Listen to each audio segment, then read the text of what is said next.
नमस्ते विद्यार्थी मित्रांनो, इयत्ता 10वी विषय इतिहास व राज्यशास्त्र, पाठ 7वा खेळ आणि इतिहास, भाग 2. भाग 1 मध्ये विद्यार्थी मित्रांनो आपण 7.1 खेळांचे महत्त्व आणि 7.2 म्हणजे खेळांचे प्रकार, हे दोनही मुद्दे आपण एकदम छान पद्धतीनं अभ्यासले आहेत आणि आपण ती व्हिडिओ अत्यंत छान पद्धतीनं पाहिले पण आहेत. पाहिले नसतील तर विद्यार्थी मित्रांनो भाग 1 पहिले पहा आणि नंतर 2 पहा, म्हणजे तुम्हाला पूर्ण पाठ एकदम छान पद्धतीनं समजेल. चला तर मग आज आपण दुसऱ्या भागाला सुरुवात करूया. बघा विद्यार्थी मित्रांनो, आंतरजाल म्हणजेच इंटरनेटच्या माध्यमातून आपल्याला या गोष्टींची माहिती घ्यायची आहे. तरी तुम्हाला सांगतो की कुस्तीगीरमध्ये सगळ्यात पहिल्यांदा नाव येते त्यांचं म्हणजे खाशाबा जाधव. यांचा जन्म 1926 सातारा जिल्ह्यातील कराड तालुक्यातील गोळेश्वर या गावी झाला.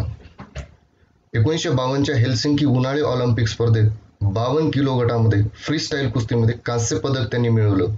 आणि याचं वैशिष्ट्य म्हणजे हे भारतासाठी स्वातंत्र्योत्तर काळातील मिळविलेले पहिले वैयक्तिक पदक होय. लक्षात घ्या, 1952 काळ म्हणजे भारताला स्वातंत्र्य घेऊन नेमके 5च वर्ष झाली होती आणि एवढ्या अवघड परिस्थितीमध्ये खाशाबा जाधव यांनी हे पदक मिळवलं होतं. आणि यांच्या निधनानंतर 2001 साली यांचा अर्जुन अवॉर्ड देऊन शासनानं सन्मान केला. त्यानंतर दुसरे कुस्तीगीर पाहणार आहोत, हिंद केसरी मारुती माने. यांचा जन्म 1937ला सांगली जिल्ह्यातील मिरज तालुक्यातील कवठेपिरान या गावी झाला. वयाच्या 8व्या वर्षी यांनी तालीम करायला प्रारंभ केली. हिंद केसरी, आशियाई सुवर्ण आणि रौप्य पदक, राष्ट्रकुल रौप्य पदक, ऑलिम्पिकमध्ये सुद्धा सहभाग यांनी मिळवला. आणि विशेष म्हणजे शासनाने पुढे यांना ध्यानचंद पुरस्कार देऊन सुद्धा सन्मानित करण्यात आलं. त्याच्यानंतर बघा, भारत रत्न सचिन तेंडुलकर. यांचा जन्म 24 एप्रिल 1973ला मुंबई या ठिकाणी झाला. अनेक रेकॉर्डचा बादशहा द ग्रेट सचिन तेंडुलकर. पद्मविभूषण, राजीव गांधी खेलरत्न पुरस्कार आणि भारताचा सर्वोच्च नागरी सन्मान समजला जाणारा भारतरत्न पुरस्कार देऊन यांचा सन्मान करण्यात आला. आणि अजून एक वैशिष्ट्य विद्यार्थी मित्रांनो, आपल्याला माहीत असेल, भारतीय विमान दलाने ग्रुप कॅप्टन हा सर्वात गौरवात्मक हुद्दा देऊन त्यांना सन्मानित केले. माहीत आहे का तुम्हाला मुलांनो? मेजर ध्यानचंद हे भारतीय हॉकी खेळाडू आणि संघनायक. यांच्या नेतृत्वाखाली 1936 साली भारतीय हॉकी संघाने बर्लिन ऑलिम्पिकमध्ये सुवर्ण पदक जिंकले होते. लक्षात घ्या विद्यार्थी मित्रांनो, 1936चा काळ म्हणजे भारतीय पारतंत्र्यांचा काळ. आपल्यावर इंग्रजांचं राज्य होतं. एवढ्या अवघड परिस्थितीमध्ये भारतीय हॉकी संघाने 3 वेळेस गोल्ड मेडल जिंकलं. आणि या तिन्ही संघांमध्ये मेजर ध्यानचंद हे स्वतः होते. आणि वैशिष्ट्य म्हणजे 1936च्या ऑलिम्पिक सामन्यात भारतीय संघाचं नेतृत्व स्वतः मेजर ध्यानचंद यांनी केलं होतं. आणि म्हणूनच त्यांचा गौरव म्हणून 29 ऑगस्ट हा त्यांचा जन्मदिवस आपण राष्ट्रीय क्रीडा दिवस म्हणून पाळतो. आणि म्हणूनच त्यांना आपण हॉकीचे जादूगार असे म्हणतो. म्हणजे एवढ्या खडतर परिस्थितीमध्ये, ज्या काळात कुठल्याच सवलती उपलब्ध नव्हत्या, कुठल्याच फॅसिलिटी नव्हत्या, साध्या भाषेत सांगायचं म्हणजे, त्यावेळेस 3 ऑलिम्पिकचे सुवर्ण पदक मेजर ध्यानचंद यांनी भारताला मिळवून दिले. आणि म्हणून त्यांचा गौरव म्हणून त्यांच्या कामगिरीबद्दल 1956 साली भारत शासनाने त्यांना पद्मभूषण हा पुरस्कार देऊन सन्मानित केलं. 7.3 खेळांचे आंतरराष्ट्रीयकरण. 20वे शतक आणि 21वे शतक या शतकांमध्ये खेळांचे आज आंतरराष्ट्रीयकरण झाले आहेत. अनेक स्पर्धा तुम्हाला आज जागतिक लेवलवर पाहायला मिळतात. जसं ऑलिम्पिकच्या आहेत, एशियाड आहे, ब्रिटिश राष्ट्रकुलच्या स्पर्धा आहेत, विम्बल्डन आहे, ज्यांचा उल्लेख आपण खेळांच्या स्पर्धेमधून केला आहे. या स्पर्धांमधून आज खेळल्या जाणारा क्रिकेट असेल, फुटबॉल असेल, लॉन टेनिस असेल इत्यादी सामन्यांचे थेट प्रक्षेपण दूरदर्शन व अन्य वाहिन्यांवरून आज जगभर एकाच वेळी केल्या जाते. जसं आता IPLचे सामने चालू आहेत विद्यार्थी मित्रांनो, तर आपण ते IPLचे सामने थेट पाहू शकतो. ज्या देशाचा त्या खेळात काहीच सहभाग नाही असे प्रेक्षक सुद्धा या खेळाचा आनंद आज 24 तास घेऊ शकतात. जसं बघा, क्रिकेट विश्वचषक स्पर्धेत भारत अंतिम फेरीत पोहोचल्यानंतर जगभरातील प्रेक्षकांनी तो सामना पाहिला. म्हणजे अंतिम सामना भारताचा पण पाहणारे देश जगातले मॅक्झिमम. म्हणजे ज्या देशांचा सहभाग सुद्धा नव्हता त्या देशातील प्रेक्षकांनी सुद्धा हा सामना पाहिला आणि या प्रेक्षकांनी या खेळाचं अर्थकारणच बदलून टाकलं. अर्थकारण म्हणजे काय विद्यार्थी मित्रांनो? पैसा. बघा, हौशी खेळाडू शिकण्यासाठी सामने बघतात. जे नवनवीन तुमच्यासारखी यंग जनरेशनची मुलं आहेत, ज्यांना पुढं खेळांमध्ये आपलं करिअर करायचं आहे, ती मुलं ही सगळी सामने काहीतरी शिकण्यासाठी बघतात. प्रेक्षक मनोरंजनासाठी पाहतात. कंपन्या जाहिरातीची संधी म्हणून पाहतात आणि प्रेक्षकांना सामने समजावून देण्यासाठी निवृत्त खेळाडू असतात, ज्याला आपण कॉमेंटेटर्स असतो, की प्रत्येक गोष्टीचं प्रत्येक घटनेचं ते आपल्याला विश्लेषण करत असते. म्हणजे बघा, प्रत्येकांचा बघण्याचा दृष्टिकोन वेगळा आहे. जसं म्हणतात ना, नजर बदलो नजारे बदल जाते है, तसं हौशी खेळाडू शिकण्यासाठी बघतात, प्रेक्षक मनोरंजनासाठी बघतात, कंपन्या आपल्याला जाहिरातीची संधी आहे म्हणून बघतात आणि निवृत्त खेळाडू हे आपल्याला ते सामना, ती घटना ती समजावून सांगण्यासाठी काय करत असतात? मदत करत असतात. त्यानंतर विद्यार्थी मित्रांनो बघूया खेळांचं साहित्य आणि खेळणी. बघा, लहान मुलांच्या करमणुकीसाठी आणि शिक्षणासाठी जी रंगबेरंगी विविध साधनं आणि उपकरणं असतात त्यांना म्हणतात काय असतात? खेळणी. आपल्या लहानपणी आपण जेव्हा छोटेसे होतो किंवा मग आपण जे 1ली 2री पर्यंत जायचो तर अशा विविध खेळ खेळणे आपण खेळल्या असतील. ते वाजणाऱ्या भावल्या असतील, डमरू असेल. गेलात ना बालपणामध्ये? कसे सुंदर सुंदर खेळण्या तुमच्या आईने, तुमच्या वडिलांनी, तुमच्या आजी आजोबांनी, त्यातल्या त्यात आपल्या लाडक्या मामाने आपल्याला आज हे सगळ्या खेळण्या आणून दिल्या. म्हणजे विद्यार्थी मित्रांनो, तुम्ही ज्या खेळण्या खेळता अशा खेळण्या आपल्याला प्राचीन स्थळांच्या उत्खननामध्ये सापडल्या. हडप्पा संस्कृती किंवा मोहनजोदाडो संस्कृती या संस्कृतींमध्ये आपल्याला अशा प्रकारच्या खेळण्या आपल्याला सापडल्या. मातीपासून बनवलेली खेळणी, त्यातल्या त्यात हातानं आणि साच्यानं तयार केलेली ही खेळणी आपल्याला या उत्खननात बनवतात. तर अजून एक रेफरन्स द्यायचा म्हणजे प्राचीन काळील साहित्यांमध्ये अनेक बाहुल्यांचा उल्लेख पाहायला मिळतो. त्यातल्या त्यात बघा, शूद्रक, महाकवी शूद्रक यानं मृच्छकटिक नावाचं एक नाटक लिहिलं होतं. मृच्छकटिक. मृच्छकटिक म्हणजे मृच्छ म्हणजे माती, कटिक म्हणजे गाडी, मातीची गाडी म्हणजेच मृच्छकटिक. महाकवी शूद्रक यानं एक नाटक लिहिलं आणि त्या नाटकाला नावच दिलं त्यानं मातीची गाडी. म्हणजे यावरून आपल्याला लक्षात येईल की खेळणी आणि खेळांचं साहित्य हे आपल्याला किती पुरातन काळापासून येताना आहे. त्यानंतर माहित आहे का मुलांना तुम्हाला? पहा, कथासरित सागर हा ग्रंथ कोण लिहिला माहिती आहे तुम्हाला? नाही. पहा, पंडित सोमदेव यानं कथासरित सागर हा ग्रंथ लिहिला आणि या ग्रंथामध्ये त्यांनी उडणाऱ्या लाकडी भावल्यांचा उल्लेख केला आहे. उडणारी भावली म्हणजे कशी? म्हणजे काय भूतबाता, जादू टोना असं आहे? असं काहीच नाही. उडणारी भावली म्हणजे कळ दाबल्यावर उंच उडती ती. आता कळ म्हणजे काय? आपल्या पोटात येते ती कळ का? नाही. कळ म्हणजे बटन. आपण ऑटोमॅटिक आज खेळण्या जे पाहतो की जे बटन दाबल्यानंतर उडतात किंवा टाळ्या वाजवतात किंवा नाचतात, ते कळ म्हणजे आपल्या भाषेमध्ये काय होते? बटन. ते बटन दाबल्यानंतर ती भावली उंच उडती असा उल्लेख पंडित सोमदेवानं कथासरित सागर या ग्रंथामध्ये केला आहे. म्हणजे आज आपण जे मॉडर्न टेक्नॉलॉजी म्हणतो की या टेक्नॉलॉजीमध्ये आम्ही हे लावलं ते लावलं, म्हणजे या सर्वांचे उल्लेख आपल्याला या प्राचीन कालखंडातील ग्रंथांमध्ये पाहायला. चला शोधूया, बघूया. बघा, भारतात पूर्वीपासूनच लाकडी भावल्या बनवल्या जायच्या. मग महाराष्ट्रात लाकडी भावली बनवली जायची, ते पण रंगीत, ते पण सुंदर, ते पण अत्यंत छान. मग तिला काय म्हणायचे? तिला म्हणायचे ठकी. बघा, ही ठकी. अजून एक पाहिजे तुम्हाला ठकी? हे बघा, अजून एक ठकी. ह्या लाकडी भावल्या आहेत ज्या आपल्याकडं प्राचीन कालखंडांपासून महाराष्ट्रामध्ये तयार केल्या जायच्या. आता तुम्हाला एकच प्रोजेक्ट आहे, तो म्हणजे इतर प्रदेशांमध्ये या भावल्या कशा असायच्या आणि त्या भावल्यांना काय नाव असायचे. खाली कमेंट बॉक्स आहे, त्या कमेंट बॉक्समध्ये तुम्ही मला सांगू शकता. यानंतर बघूया मुलांनो खेळणी आणि त्या खेळणींमागे असणारा तो त्यांचा इतिहास.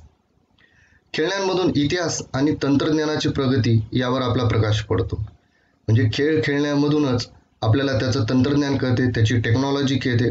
कारण कुठलाही छोट्यातला छोटा खेळ असो, त्या प्रत्येक खेळाला आपले एक स्वतंत्र नियम असतात. साधा आपण जे रोज दैनंदिन जीवनात लहानपणी खेळायचो, आंधळी कोशिंबीर असेल, शिवणापाणी असेल, लपंडाव असेल, लगोरच्या असतील, कुठलंही त्या प्रत्येक खेळाला एक स्वतंत्र आपलं एक तंत्रज्ञान असते. आपल्या साध्या भाषेमध्ये त्याला आपण काय म्हणतो, नियम. म्हणूनच इतिहासकार म्हणतात की खेळण्यांमधून इतिहास आणि त्याच्या तंत्रज्ञानाची म्हणजे त्याच्या टेक्निकची प्रगती यावर आपल्याला फरक लक्षात येतो. धार्मिक आणि सांस्कृतिक परंपरा आपल्याला समजतात. महाराष्ट्रात दिवाळीत किल्ले करण्याची मोठी परंपरा होती आणि या मातीच्या किल्ल्यांवर छत्रपती शिवाजी महाराज आणि त्यांचे सहकारी यांच्या प्रतिमा ठेवत असत. या महाराष्ट्राचं, या अख्ख्या विश्वाचं आराध्य दैवत छत्रपती शिवाजी महाराज यांनी असंख्य किल्ले उभारून आपलं संरक्षण करण्याचं काम, या हिंदवी स्वराज्याच्या स्थापनेचं काम छत्रपती शिवाजी महाराजांनी केलं आणि महाराष्ट्रातील किल्ल्यांच्या साहाय्याने घडलेल्या इतिहासाला उजाळा देण्याचं काम आज या परंपरेमधून पाहायला मिळते. म्हणजे या किल्ल्यांच्या माध्यमातून लक्षात येते की महाराष्ट्र किती भक्कम आहे, किती मोठा आहे, या महाराष्ट्राची किती मोठी उज्ज्वल परंपरा आहे आणि त्या परंपरेमध्ये आपण आहोत ही आपल्यासाठी अत्यंत अभिमानाची गोष्ट आहे. इटालीतील पॉम्पेई शहराच्या उत्खननात एक भारतीय हस्तिदंती बाहुली सापडली. हस्तिदंत म्हणजे काय विद्यार्थी मित्रांनो? हसणाऱ्या दातांची बाहुली नाही. हस्तिदंत म्हणजे हत्तीच्या दातांपासून तयार झालेली बाहुली. ती पहिल्या शतकातील असावी असा इतिहासकारांचा अंदाज आहे. म्हणजे विचार करा विद्यार्थी मित्रांनो, आजपासून जवळजवळ 2000 वर्षापूर्वी भारतामध्ये तयार झालेली ही बाहुली कुठं सापडली आपल्याला? पॉम्पेई शहराच्या उत्खननामध्ये पाहायला मिळते. नकाशामध्ये तुम्हाला बघा इटलीमधील पॉम्पेई शहर हे दाखवलेलं आहे. यावरून भारत आणि रोम यांच्यातील परस्पर संबंधांबद्दल आपल्याला अनुमान करता येतो. म्हणजे रोम सोबत त्या काळामध्ये 2000 वर्षापासून आपले व्यापारी संबंध होते. अशा रीतीने उत्खननात मिळालेली खेळणी प्राचीन काळी व विविध देशांमधील परस्पर संबंधांवर आपला प्रकाश टाकू शकते. तर बघा, पॉम्पेई ऑफ हिस्ट्री नावाचं एक पुस्तक लिहिलं गेलं. त्या पुस्तकांमध्ये अशा प्रकारचे अनेक उल्लेख पाहायला मिळतात की भारत आणि रोम यांच्यामधला व्यापार हा किती अतिउच्च शिखरांवर होता आणि त्या काळामध्ये सुद्धा हा व्यापार केला जातो. म्हणजे आजच्या दर्जाची, आधुनिक दर्जाची साधनं नसताना सुद्धा त्या परिस्थितीमध्ये भारतीय व्यापार हा जागतिक पातळीवर पोहोचला होता, हे आपल्याला याच्याच वरून स्पष्ट होते. चला तर विद्यार्थ्यांनो, 7.6 खेळ आणि वाङ्मयीन साहित्य आणि चित्रपट हा मुद्दा आपण अभ्यासणार आहोत. मुद्द्यावरूनच लक्षात येते की खेळाशी संबंधित जे नवनव्यानं साहित्य निर्माण झाले, जे खेळाडूंच्या जीवनावर आधारित नवनवीन चित्रपट तयार झालेत, त्यांचा आपण आता याच्यात उलगडा पाहणार आहोत. बघा तर विद्यार्थी, खेळाशी संबंधित साहित्य एक आता एक नवीन ज्ञानशाखा निर्माण झालेली आहे. प्रत्येक खेळाशी संबंधित आज अनेक पुस्तकं, संदर्भ साहित्य, कोश, वर्तमानपत्र हे आज तयार होत आहेत. मराठी भाषेमध्ये बघा, आपल्या मराठी भाषेत नुकताच मलखांबांचा इतिहास प्रकाशित झाला आहे. व्यायाम या विषयावर कोश तयार झाले आहेत. खेळ या विषयाला वाहिलेले षटकार नावाचे एक नियतकालिक पूर्वी प्रसिद्ध व्हायचे. त्या षटकार या मासिकांमधून प्रत्येक खेळांची सविस्तर माहिती, त्यांचे रेकॉर्ड्स, त्यांची नियमावली, त्या खेळांचे ते खेळाडू, या सगळ्यांची माहिती षटकार या मासिकांमधून पूर्वी सांगितलं जायचं. इंग्रजीमध्ये खेळ या विषयावर विपुल साहित्य मोठ्या प्रमाणावर उपलब्ध झालं आहे. विपुल म्हणजे काय विद्यार्थी मित्रांनो? मोठ्या प्रमाणावर आज उपलब्ध आहेत. आणि विशेष म्हणजे स्पेशल खेळ या विषयाला वाहून घेतलेले अनेक दूरदर्शन चॅनल्स तुम्हाला आज पाहायला मिळतात. IPL चे सामने आज पाहत होत आपण, युट्यूबवर पाहता येते. स्टार स्पोर्ट्स आहे, 10 स्पोर्ट्स आहे, 10 क्रिकेट आहे, दूरदर्शन आहे, DD स्पोर्ट्स आहे, ज्या माध्यमातून आपण 24 तास 24 तास संपूर्ण खेळाचे सामने हे पाहू शकतो. अलीकडच्या काळात खेळ आणि खेळाडूंच्या जीवनपटावर हिंदी व इंग्लिश चित्रपटांची निर्मिती झालेली पाहायला मिळते. हिंदी, इंग्रजी सोबत मराठीमध्ये आणि भारतातील अनेक प्रादेशिक भाषांमधून तुम्हाला खेळाडूंच्या जीवनांवर अनेक सुंदर चित्रपट तयार झालेले पाहायला मिळतात. त्यातल्या त्या 2चा उल्लेख आपण आवर्जून करूया. मेरी कॉम ऑलिम्पिकमध्ये भाग घेणारी आणि कांस्य पदक मिळविणारी पहिली महिला मुष्टियोद्धा. बघा, मुष्टियोद्धासारखा ताकदवर खेळ, त्यामध्ये मेरी कॉम हिने आपलं वर्चस्व निर्माण केलं आणि भारतासाठी कांस्य पदक मिळवून दिलं. दुसरं, फोगट भगिनी पहिल्या महिला कुस्तीगीर ज्यांच्या जीवनावर तयार झालेला पिक्चर दंगल. चित्रपट बनवताना चित्रपटाचा कालखंड, त्या काळातील त्यांची भाषा कोणती होती, त्यांचा पेहराव कोणता होता, सामान्य जनजीवन कसं होतं, या सगळ्या गोष्टींचा आपल्याला सखोल अभ्यास करावा लागतो. कारण त्या काळात कोणती भाषा होती, त्या काळातल्या सर्वसामान्य लोकांची वेशभूषा कशी होती, त्या लोकांची केशभूषा कशी होती, त्या लोकांचे अलंकार कसे होते, या सगळ्या गोष्टींचा आपल्याला विचार करावा लागतो.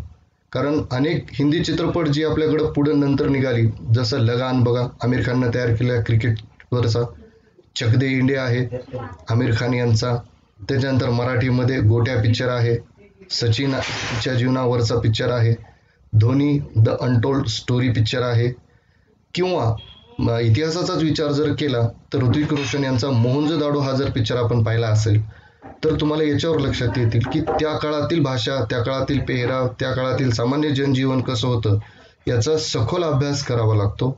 आणि हा सखोल अभ्यास तुमच्यासारख्या सोन्यासारख्या इतिहासाच्या तज्ज्ञ लेकरांनाच शक्य असतो, कारण त्या काळातील भाषाच वापरावी लागते. तुम्ही जर एखादा प्राचीन कालखंडावरचा पिक्चर काढत असाल आणि त्याच्यामध्ये तुम्ही जर इंग्रजी वापरत असाल किंवा पेहरावामध्ये जीन्स टी शर्ट वापरत असाल किंवा जनजीवनामध्ये तुम्ही एरोप्लेन, हेलिकॉप्टर जर दाखवत असाल तर ते शक्य नाही किंवा ते जमतही नाही. म्हणून त्याच काळातील अभ्यास करावा लागतो आणि हे फक्त इतिहासाच्या विद्यार्थ्यांनाच शक्य असते. कोशांतर्गत आणि वर्तमानपत्र, अन्य ठिकाणी क्रीडा या विषयावर आज खेळांचा इतिहास माहिती असणे आज आवश्यक आहे. अशा वर्तमानपत्रांमधून लिखाण करणारे आपले पत्रकार बांधव यांना त्या खेळांची माहिती देणे आणि त्यांना त्या खेळांबद्दलचा इतिहास सविस्तर माहिती करून देणे हे आपल्या इतिहासाच्या विद्यार्थ्यांचं काम आहे. म्हणून असे चित्रपट बनवत असताना, असे साहित्य लिखाण करत असताना त्या काळातील सगळी माहिती असणं आपल्याला आज खेळ आणि व्यावसायिक संधी. विद्यार्थी मित्रांनो, खेळाकडे नुसतं मनोरंजन म्हणून नाही तर आपलं करिअर घडवण्यासाठी एक व्यावसायिक संधी म्हणून आज खेळाकडं पाहिलं जाते. विद्यार्थी मित्रांनो, येणाऱ्या भविष्य काळात प्रत्येकालाच सरकारी किंवा खाजगी नोकरीच मिळेल याची शाश्वती नाही. म्हणून अनेक विद्यार्थी आज खेळाकडं आपलं एक उत्कृष्ट करिअर म्हणून पाहताना दिसत आहेत. पाहत खेळ आणि इतिहास या गोष्टी वरवर जरी पाहत असलो तरी भिन्न वाटत असल्या तरी सुद्धा त्यांचा अत्यंत निकटचा संबंध आहे. भिन्न म्हणजे काय विद्यार्थी मित्रांनो? वेगळ्या. निकटचा म्हणजे काय? जवळचा. बघा, खेळ आणि इतिहास हे दोन शब्द जरी वेगळे असले तरी त्याचा अत्यंत जवळचा संबंध आहे. कसा? इतिहासाच्या विद्यार्थ्यांना क्रीडा क्षेत्रात अनेक संधी आज उपलब्ध आहेत. ऑलिम्पिकचे सामने किंवा एशियाड सामने किंवा कोणत्याही स्वरूपाची राष्ट्रीय व आंतरराष्ट्रीय स्पर्धांच्या संदर्भातील लेखन, समीक्षा करण्यासाठी इतिहासाच्या जाणकारांची आपल्याला मदत घ्यावीच लागते. मग कोणताही खेळ असो, जसं ऑलिम्पिक उदाहरणार्थ, जसं तुम्हाला ऑलिम्पिक बद्दल जर काही लिहायचं असेल एखाद्याला, तर ते पूर्वी ऑलिम्पिकचे सामने कसे होते? इसवीच्या पूर्व 8व्या शतकामध्ये ग्रीकमध्ये ऑलिम्पिक या शहरात ऑलिम्पिकच्या सामन्यांची सुरुवात कशी झाली? त्यावेळेस ऑलिम्पिककडे बघण्याचा दृष्टिकोन कसा होता? ऑलिम्पिकमध्ये कोणते खेळ खेळले जायचे? त्याच्यानंतर एशियाड सामने असतील किंवा उदाहरणार्थ तुमचा रोजचा आवडता खेळ क्रिकेट असेल. आजच्या IPLचे सामने बघून क्रिकेटचं तुम्हाला सुवर्ण भविष्य पाहायला मिळेल. पण तेच क्रिकेटचे सामने 10 वर्षाखाली कसे होते? कपिल देवांच्या नेतृत्वाखाली आपण वर्ल्ड कप जिंकलं, त्यावेळेस क्रिकेट कसं होतं? इथे स्वातंत्र्यपूर्व काळामध्ये क्रिकेट कसं होतं? या सगळ्या गोष्टी, मग या सगळ्या गोष्टींची माहिती कोणाला असते विद्यार्थी मित्रांनो? इतिहासाच्या विद्यार्थ्यांना असते. आणि मग त्याचं लेखन करायचं असेल, त्याची समीक्षा करायची असेल, कुठलीही असेल, तर त्यावेळेस तुम्हाला इतिहासाच्या विद्यार्थ्यांची आवश्यकता असते. बुद्धिबळाच्या क्षेत्रात समीक्षा करायचं असेल तर विश्वनाथनांसारखे जागतिक दर्जाचे खेळाडू हे उत्तम लेखन समीक्षा करू शकतात. म्हणजे कुठलाही खेळ असो, त्यावेळेस आपल्याला इतिहासाच्या लेकरांना किंवा इतिहासाच्या विद्यार्थ्यांना आपल्याला आज उत्कृष्ट करिअर करता येते. खेळांच्या स्पर्धा सुरू असताना त्याबद्दल समीक्षापूर्ण निवेदन करण्यासाठी तज्ज्ञांची आवश्यकता असते. याला समीक्षा म्हणजे विद्यार्थी मित्रांनो कॉमेंट्री करणे, त्याची माहिती देणे. मग या तज्ज्ञांना त्या खेळाचा इतिहास माहीत असावा लागतो, मागील आकडेवारी माहीत असावी लागते, खेळातील विक्रम माहीत पाहिजे, गाजलेले खेळाडू माहिती पाहिजे आणि सगळ्यात महत्त्वाचं त्या खेळाच्या संबंधीतील ऐतिहासिक आठवण माहिती पाहिजे. जसं उदाहरणार्थ कपिल देव यांच्या नेतृत्वाखाली आपण वर्ल्ड कप जिंकलं, त्याच्यानंतर आपण पुन्हा एक वर्ल्ड कप जिंकलं, त्याच्यानंतर T20चं आपण वर्ल्ड कप जिंकलं, राईट. म्हणजे ह्या गोष्टी सांगत असताना त्या समीक्षा करणाऱ्या निवेदकांना त्या गोष्टींची माहिती पाहिजे असते. जसं युवराज सिंगनं 6 बॉलवर 6 सिक्स मारले, मग तशाच पद्धतीनं कोण मारले. जसं बॉलरच्या बाबतीत म्हणलं तर हॅट्रिक कोण घेतली का, फोर्ट्रिक कोणी घेतली आहेत का, द्विशतक कोणी घेतलेत का, त्रिशतक कोणी मारले आहेत का, समजा हायेस्ट सिक्स कोण मारले आहेत का. जसं आता IPLचे सामने चालू आहेत, मग सगळ्यात लॉंग सिक्स कोण मारला, सगळ्यात सुंदर कॅच कोण पकडली, या मॅचमध्ये काय झालं, या सगळ्या गोष्टींची माहिती कोणाला असते विद्यार्थी मित्रांनो, त्या क्षेत्रातल्या तज्ज्ञ मार्गदर्शकांना असते. हे सुद्धा आज एक उत्कृष्ट करिअर आपल्याला पाहायला मिळते. दूरदर्शनवरून हॉकी, क्रिकेट, फुटबॉल, कबड्डी, बुद्धिबळ इत्यादी खेळांच्या सामन्यांचे प्रत्यक्ष सामना चालू असतानाचे प्रक्षेपण चालू असते. जसं ऑस्ट्रेलियामध्ये मॅच हो, जसं शारजामध्ये मॅचेस चालू आहेत, मग त्या ठिकाणचं प्रक्षेपण आपण कुठं बघू शकतो, घरी बघू शकतो, बरोबर आहे विद्यार्थी मित्रांनो. मग विविध वाहिन्यांमुळे या खेळांसंबंधी नोंदी ठेवणाऱ्यांना महत्त्व प्राप्त झाले. आज खेळाशी संबंधित असणाऱ्या वाहिन्या 24 तास सुरू असतात आणि त्यामुळे या क्षेत्रात रोजगाराच्या आज अनेक संधी उपलब्ध आहेत. कारण लक्षात घ्या मित्रांनो, क्षेत्र जरी नुसतं क्रिकेट, फुटबॉल, कबड्डी, हॉकी, बुद्धिबळ नुसतं नाव जरी छोटेसे वाटत असतील, तर यामध्ये आज लाखो जणांना आज रोजगाराची संधी प्राप्त झाली आहे. नुसत्या ग्राउंडवर खेळणाऱ्या खेळाडूंपासून नाही, पंचांपासून, त्यांना पाणी सप्लाय करणाऱ्यांपासून, स्टेडियम मेंटेनन्स करणाऱ्यांपासून, स्टेडियम व्यवस्थापकांपासून, कॅमेऱ्यांपासून, निवेदन करणाऱ्यांपासून अनेक जण आहेत, जाहिराती करणारे आहेत, जाहिराती करणाऱ्यांमधले कलाकार आहेत, या सगळ्यांना एक उत्कृष्ट रोजगार आज प्राप्त झाला आहे. 24 तास वाहिन्या चालू आहेत, म्हणजे त्यामधून सुद्धा आज आपले लाखो बंधू भगिनी आज आपलं रोजगार आणि आपलं उत्कृष्ट करिअर तिथं करताना दिसते. विद्यार्थी मित्रांनो, खेळांच्या स्पर्धांमध्ये पंचांची आवश्यकता असते. खेळांमध्ये जेवढे खेळाडू महत्त्वाचे असतात, तेवढीच महत्त्वाची भूमिका ही पंचांची असते. पंच म्हणून पात्रता प्राप्त करण्यासाठी परीक्षा असतात. अशी पात्रता प्राप्त झालेल्या पंचांना जिल्हा, राज्य, राष्ट्रीय, आंतरराष्ट्रीय स्तरांवर काम करण्याची संधी मिळते. म्हणजे बघा, प्रत्येक क्षेत्रांमध्ये त्यांना एक उत्कृष्ट करिअर घडवता येते. पंच म्हणजे माहिती आहे ना, अंपायर, राईट. सरकारी आणि खाजगी पातळीवर खेळाडूंना उत्तेजन देण्याचे प्रयत्न आज चालू आहेत. प्रायव्हेट सेक्टरमधून असेल किंवा गव्हर्नमेंट सेक्टरमध्ये असेल, प्रत्येक ठिकाणी खेळाडूंना आज प्रोत्साहन दिला जातो. कबड्डी प्रीमियर लीग बघा, IPLची लीग बघा किंवा इतर प्रायव्हेट सेक्टरमध्ये आज अनेक खेळांना आज संधी देत आहेत आणि त्या ठिकाणी हजारो लाखो मुलं आपलं सुंदर करिअर घडवताना तुम्हाला पाहायला मिळते. विशेष म्हणजे या खेळाडूंना उत्तेजन देण्यासाठी शासनातर्फे शिष्यवृत्ती दिल्या जाते, ज्याला आपण स्कॉलरशिप म्हणतो. त्याच्याहून अजून वैशिष्ट्य म्हणजे निवृत्तीच्या नंतर सरकारी आणि खाजगी आस्थापनांमध्ये खेळाडूंसाठी राखीव जागा ठेवल्या जातात नोकरीसाठी, म्हणजे ज्या ठिकाणी तुम्हाला ती पुन्हा नोकरी सुद्धा प्राप्त होऊ शकते. म्हणजे अशा प्रकारच्या अनेक संधी आज या खेळांच्या माध्यमातून पाहताना दिसतात आपल्याला. म्हणजे एकतर खेळाचा खेळ होतो आणि त्याच्यामध्ये एक आपलं सुंदर काय बनतं विद्यार्थी मित्रांनो, करिअर बनतो. हा प्रश्न तुम्हाला स्टेट बोर्डमध्ये 3 मार्काला विचारला जाऊ शकतो. याच्यानंतर माहीत आहे का तुम्हाला, बघा, बाळ ज पंडित, क्रिकेट भारतीय माणसाच्या अत्यंत जिव्हाळ्याचा विषय आणि अत्यंत आवडीचा विषय. क्रिकेट सामन्यांचे मराठी भाषेतून समालोचन पूर्वी बाळ ज पंडित करीत असत. आकाशवाणीवरून हे धावते वर्ण ऐकण्यासाठी लोक जीवाचा कान करत असत. जीवाचा कान करणे म्हणजे अत्यंत तीव्रतेने ऐकत असत. हे समालोचन करताना बाळ ज पंडित त्या मैदानाचा इतिहास, त्या खेळाडूंचा इतिहास, खेळाशी संबंधित असणाऱ्या आठवणी आणि पूर्वींचे विक्रम यांची त्या लोकांना आठवण करून देत असत. कारण पूर्वी टेलिव्हिजन एवढं ग्रामीण भागांमध्ये, खेड्यापाड्यांमध्ये जाऊन पोहोचलं नव्हतं आणि सर्वसामान्य माणसांसाठी, मध्यमवर्गीयांसाठी आकाशवाणी हेच मोठं साधन होतं माहितीचं.